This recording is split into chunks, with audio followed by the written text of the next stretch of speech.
ಆಗ್ತದೆ? ನೋಡಿ, ಜಿಲ್ಲಾಧಿಕಾರಿಗಳ ಸೂಚನೆ ಇದ್ದೇ ಇರುತ್ತೆ ತಹಸೀಲ್ದಾರ್ರಿಗೆ ಮತ್ತು ಇಲ್ಲಿಯ ಜಿಲ್ಲಾಧಿಕಾರಿಗಳಿಗೆ.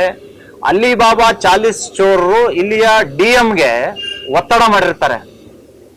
ಸರ್, ಈಗ ಆಗ್ತಾ ಇದೆ, ಸ್ವಾಮೀಜಿ ಬಂದ್ರೆ ಕಿರಿಕಿರಿ ಆಗುತ್ತೆ, ಡಿ ಸಿ ಅವ್ರಿಗೆ ಹೇಳಿ ಅವರಿಗೆ ನಿರ್ಬಂಧ ವಿಧಿಸಿರಿ ಅಂತ ಹೇಳಿದ್ದ ಪರಿಣಾಮ ಇನ್ಚಾರ್ಜ್ ಮಿನಿಸ್ಟರ್ ಡಿ ಸಿಗೆ ಇರ್ತಾರೆ. ಡಿ ಸಿ ಅವರು ಎ ಸಿಯಿಂದ ತಹಸೀಲ್ದಾರ್ಗೆ ಹೇಳಿ ಇದು ನಿರ್ಬಂಧವನ್ನ ನಮ್ಗೆ ವಿಧಿಸಿದ್ದಾರೆ. ಇದಕ್ಕೂ ಮಿಗಿಲೋದ ಕಾರಣ ಏನು ಅಂತ ಕೇಳಿದ್ರೆ ನಾವು ಪ್ರಶ್ನೆ ಮಾಡ್ತಾ ಇದ್ದೀವಿ.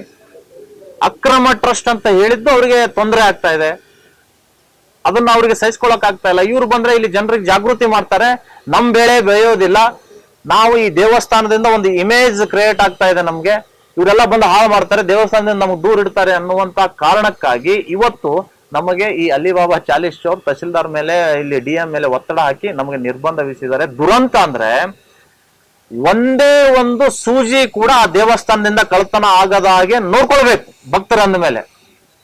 ಒಂದು ತಿಂಗಳಾಯ್ತು ದಾಸೋಹ ಭವನದಲ್ಲಿರುವಂತಹ ಒಂದು ಗಲ್ಲಾಪೆಟ್ಟಿಗೆ, ಆ ಗಲ್ಲಾಪೆಟ್ಟಿಗೆ ಕಳ್ತನ ಆದ್ರೂ ಕೂಡ ಇಲ್ಲಿಯವರೆಗೆ ಒಂದೇ ಒಂದು ಈ ನಕಲಿ ಟ್ರಸ್ಟ್ನವರು ಕಂಪ್ಲೇಂಟ್ ಕೊಟ್ಟಿಲ್ಲ. ಯಾಕೆ?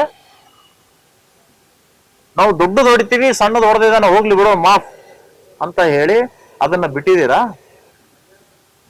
ಜಾಗೃತಿ ಬೇಕಾಗಿಲ್ಲ. ಆ ಭಾಗದ ಜನರಿಗೆ ವಿದ್ಯೆಯ ಜ್ಞಾನ ಇಲ್ಲ.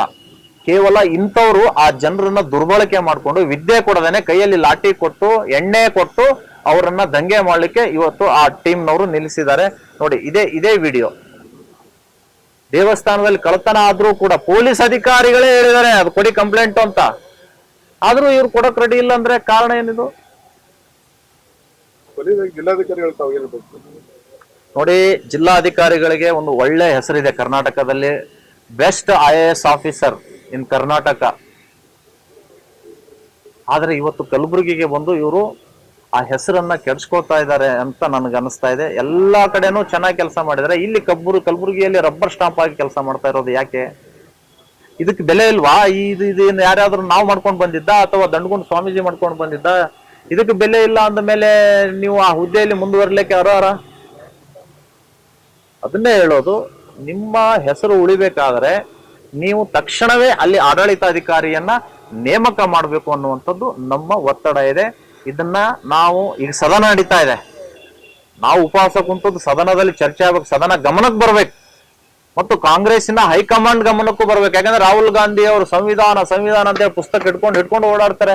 ಅದೇ ಸಂವಿಧಾನದ ಪ್ರಕಾರ ಆದೇಶ ಮಾಡಿದ್ದು ಇವತ್ತು ಇಲ್ಲಿ ಜಿಲ್ಲಾಧಿಕಾರಿಗಳು ಉಲ್ಲಂಘನೆ ಮಾಡ್ತಾ ಇದ್ದಾರೆ, ಇಲ್ಲಿ ಡಿಎಂ ಉಲ್ಲಂಘನೆ ಮಾಡ್ತಾ ಇದ್ದಾರೆ ಅಂದ್ರೆ ಎಲ್ಲಿದೆ ಸಂವಿಧಾನಕ್ಕೆ ಬೆಲೆ?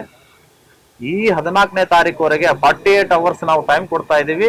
ಆ ನಕಲಿ ಟ್ರಸ್ಟ್ ಮೇಲೆ ಕೇಸ್ ಹಾಕ್ಬೇಕು ಮತ್ತು ಅಲ್ಲಿ ಆಡಳಿತಾಧಿಕಾರಿ ನೇಮಕ ಮಾಡಬೇಕು ಅನ್ನುವಂಥದ್ದು ನಮ್ದಿದೆ. ಅವ್ರು ಮಾಡದೆ ಹೋದರೆ 1 ದಿನದ ಉಪವಾಸ ಸತ್ಯಾಗ್ರಹ 14ನೇ ತಾರೀಕು ಜಿಲ್ಲಾಧಿಕಾರಿ ಕಚೇರಿ ನಾವು ಮಾಡ್ತಾ ಇದ್ದೀವಿ.